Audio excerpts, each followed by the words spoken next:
All right, so the SaunaBox Solara, as you can see here, it's about 63 inches tall, and this is one of the main, I think, features is the compactness of this Solara. I believe it's 32 inches wide by 35 inches deep. Just double check their website for specs. But again, I'm 6'2", so you can see I'm a little head and almost shoulders over this, but here's how the magic happens. Open the door, step right in, single person sauna. Yes, it is on. So yes, it is actually 134 degrees in here right now. It goes up to 150 degrees and it feels excellent. So I will see you guys later. Just kidding. So it's actually heated by these, I'm going to sit in here for a second, these infrared panels. So these are the heating element. It goes up to 150 degrees Fahrenheit. Again, as I mentioned in the intro to this video, it's a 110 volt outlet. So it can't actually go pretty much higher than a certain wattage rating, which will be 1500 watts. But the 110 volt outlet is nice because that's how you plug it into your home. So that's any standard outlet. And that's kind of the reason in general why you'd want exactly something like this. It's compact and it plugs into any standard outlet in your house. You don't have to get a 220 volt wiring.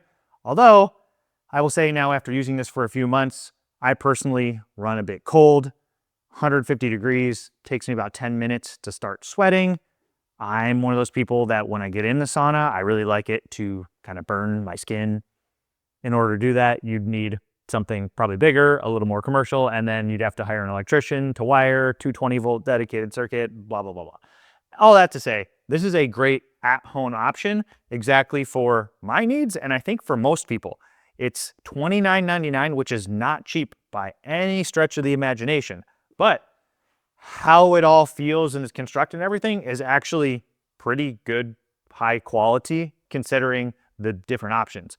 On the low end, there's like the pop-up tent saunas, which cost somewhere in the realm of $300, $800, sometimes $1,000.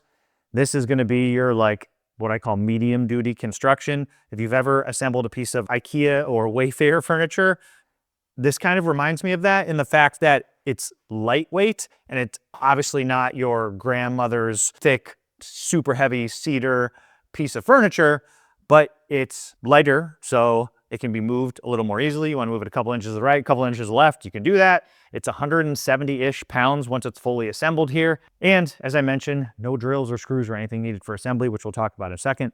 But again, the overall quality is good. I would say it's not going to stand up to like a lot of long-term abuse. The wood is Canadian hemlock. I'm not an expert on what that means, but it smells good. It smells like, you know, nice, clean sauna wood.